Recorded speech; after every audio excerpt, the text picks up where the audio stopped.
130व्या घटना दुरुस्ती विधेयकावरून लोकसभेत जोरदार गदारोळ। काँग्रेस, एमआयएम आणि सपाचा कडाडून विरोध। विधेयकातल्या तरतुदीनुसार शिक्षा झाल्यास पंतप्रधान आणि मुख्यमंत्र्यांची खुर्ची जाणार।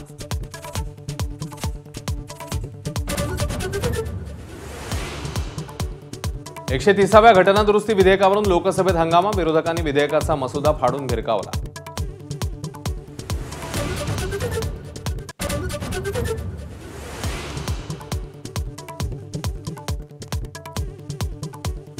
खड्ड्यांनी भरलेले किंवा वाहतूक कोंडीमुळे जाण्यायोग्य नसलेल्या महामार्गावर टोल नाही। सर्वोच्च न्यायालयाचा ऐतिहासिक निर्णय। केरळ उच्च न्यायालयाचा निर्णय सुप्रीम कोर्टाकडून कायम।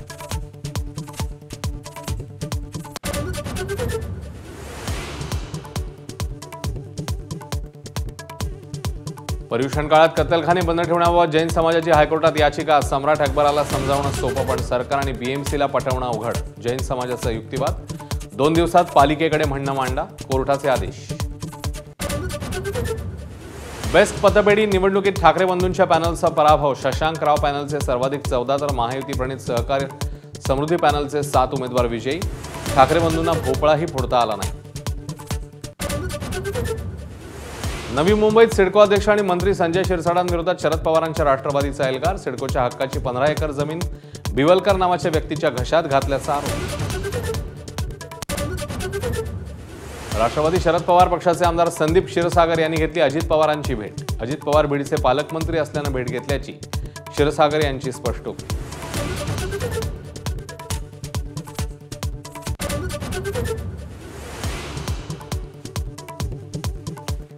भर पावसामध्ये हेडफोन घालून प्रवास करणं तरुणाच्या जीवावर बेतलं। रस्त्यावरील हाय टेन्शन वायरचा शॉक। भांडूपमध्ये तरुणाचा दुर्दैवी अंत।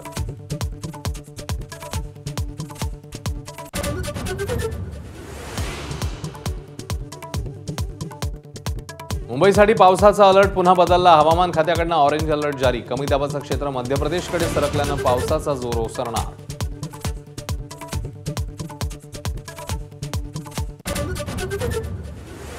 सततच्या पावसानं रायगड जिल्ह्याची पाण्याची चिंता मिटली। हेटवणे आणि मोरबे धरण तुडुंब। आजूबाजूच्या गावांना पुराचा धोका।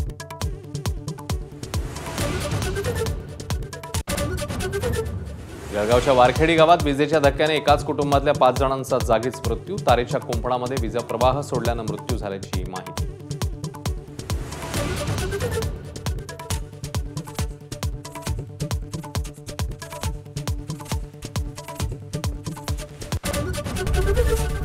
एबीपी माझा, उघडा डोळे बघा नीट।